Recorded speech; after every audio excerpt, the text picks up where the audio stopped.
Good morning to all the students of BA first year, C2 session 2019 to 2021, Unit 5, शैक्षिक अवसरों में समानता, opportunity in educational, equality in educational opportunities, lecture number 7। प्रश्न है, शैक्षिक अवसरों में समानता से आप क्या समझते हैं? इस हेतु भारतीय संविधान में वर्णित प्रावधानों का वर्णन करें। यह प्रश्न आप लोगों के लिए बहुत महत्वपूर्ण भी है। शैक्षिक अवसरों में समानता से मेरा तात्पर्य अधिकारों और सुविधाओं को बराबर बांटने से नहीं है, क्योंकि यदि ऐसा किया जाता है तो कोई व्यक्ति इन सुविधाओं का अत्यधिक लाभ उठा सकता है और कोई नहीं भी उठा सकता है। यहां समानता से हमारा तात्पर्य जन्मजात शक्तियों एवं क्षमताओं का पूर्ण विकास करना है। वैयक्तिक विभिन्नताओं के आधार पर सभी व्यक्तियों की जन्मजात शक्तियां एवं क्षमताओं में भिन्नता पाई जाती है। तो जिनके पास जो जन्मजात शक्तियां हैं और क्षमताएं हैं, उनका पूर्ण विकास करना, यही शैक्षिक अवसरों में समानता है। निम्नलिखित कारकों के कारण आज भी हमारे देश में शिक्षा में असमानता पाई जाती है, जिसको हमने कैपिटल ए से दर्शाया है। शैक्षिक अवसरों में असमानता के कारण इसमें आता है एक अशिक्षा। अशिक्षा के कारण माता पिता जिनके अशिक्षित हैं, उनके बच्चे अक्सर शिक्षा के क्षेत्र में पीछे रह जाते हैं। दूसरा कारण निर्धनता है। गरीबी के चलते भी गरीब लोगों के जो बच्चे हैं, दूसरा तीसरा वर्ग में जाते जाते उनको वे लोग पढ़ाई छोड़ा करके और किसी न किसी होटल में या मिस्त्री के यहाँ उसको रख देते हैं 10-20 रुपया कमाने के लिए। लिंगीय भेद, अभी भी बहुत सारी जातियां ऐसी हैं जिनमें लिंगीय भेद की भावना पाई जाती है, यानी शिक्षा केवल बालकों के लिए है, बालिकाओं के लिए नहीं है। अभी भी यह भेदभाव कुछ पिछड़ी हुई जातियों में भी है और कुछ तथाकथित संभ्रांत परिवारों में आज भी पाई जाती है। पर्याप्त सुविधाओं का अभाव, शिक्षा के लिए पर्याप्त साधन विद्यालयों में मुहैया कराया जाना चाहिए, जैसे बैठने के लिए उपस्कर, फर्नीचर, पानी की व्यवस्था, सुलभ शौचालय की व्यवस्था, बच्चों को खेलने के लिए पर्याप्त साधन दिए जाएं, उनको अपनी आत्म प्रतिभा को, आत्म व्यक्तित्व को विकसित होने का मौका दिया जाए। रविंद्रनाथ टैगोर जी ने स्कूल की तत्कालीन व्यवस्था को डिसलाइक किया था, क्योंकि उनका कहना था कि there was all work and no flame in those schools. तो खेल सामग्री मुहैया कराया जाए, विद्यालय के पास अपनी चार दीवारी हो, ये सब सुविधाएं आवश्यक है। आइए, सामाजिक स्तरीकरण। समाज में भी विभिन्न स्तर के लोग हैं, तो शिक्षा जो है किसी एक स्तर की अपनी पैतृक संपत्ति नहीं है। शिक्षा पर सभी स्तर के लोगों का पूर्ण अधिकार है। वातावरण, शैक्षिक वातावरण विद्यालयों में बनना चाहिए, लेकिन हम लोग देखते हैं कुछ विद्यालय आजकल जो है, कहना नहीं चाहिए लेकिन कहना पड़ता है कि केवल राजनीति के अखाड़ा बनकर रह गए हैं।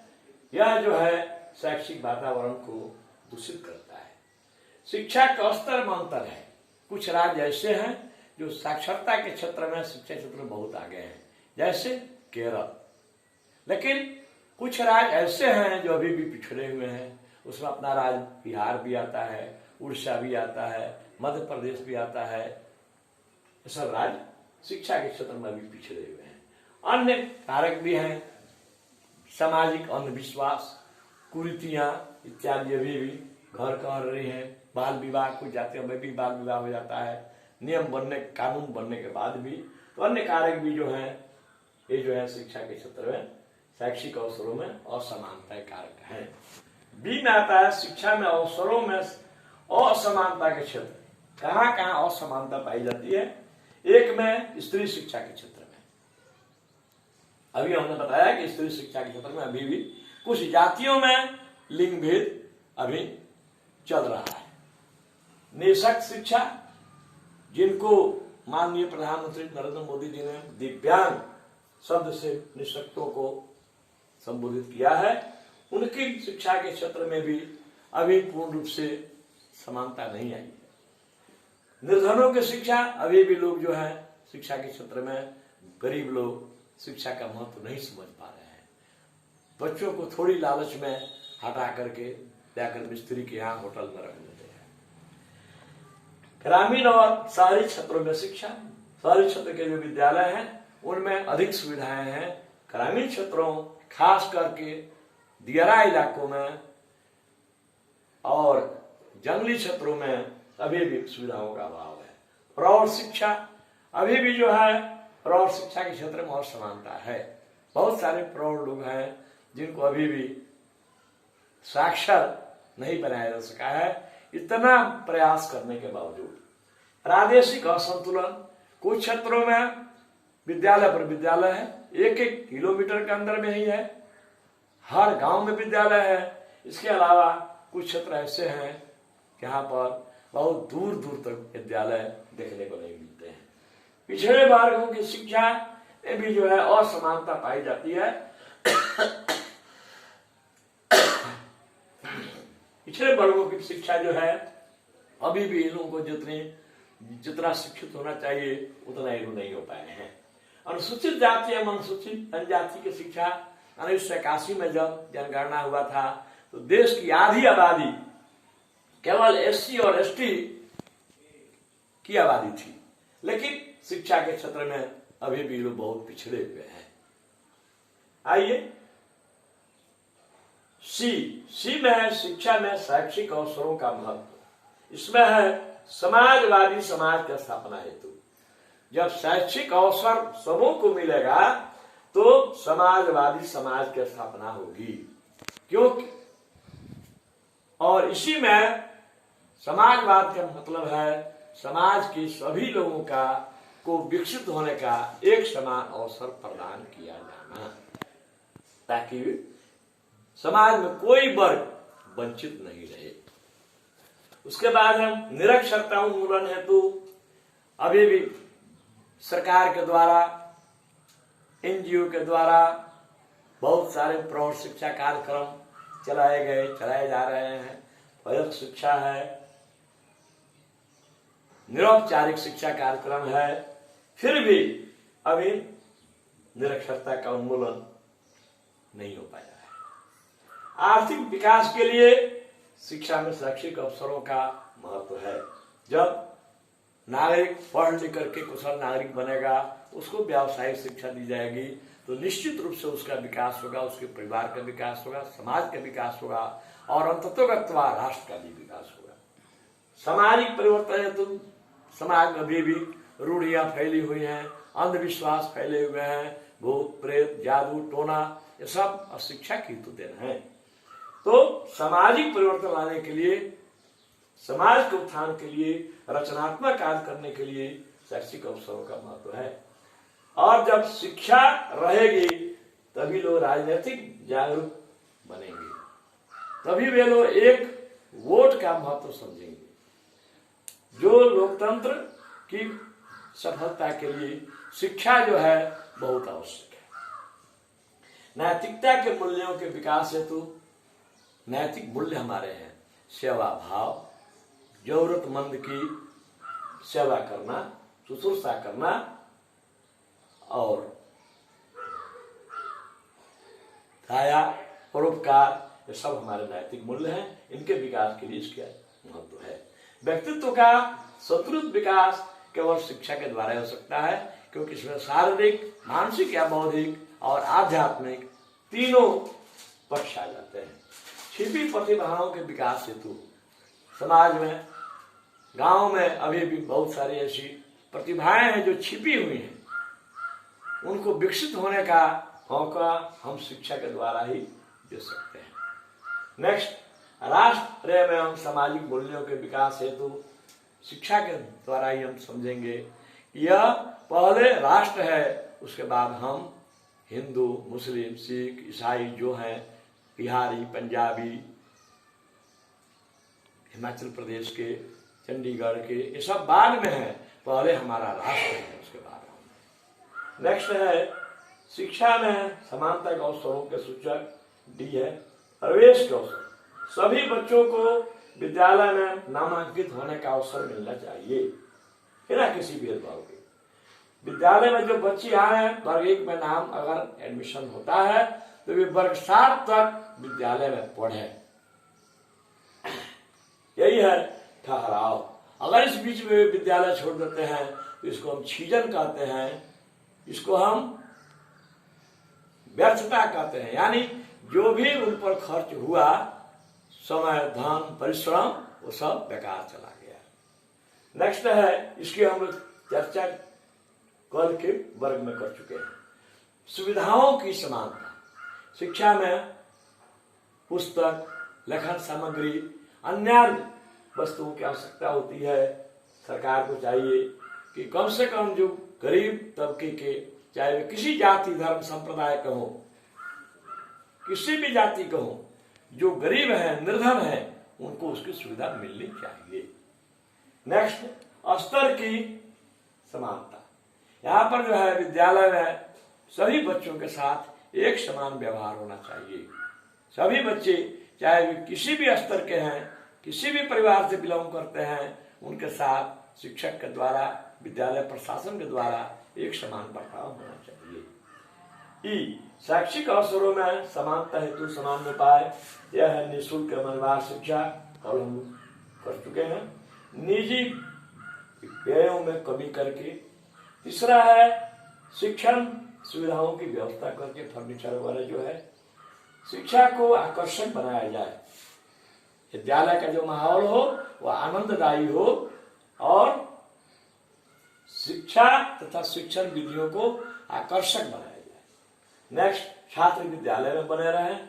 प्रादेशिक असंतुलनों को दूर करना है।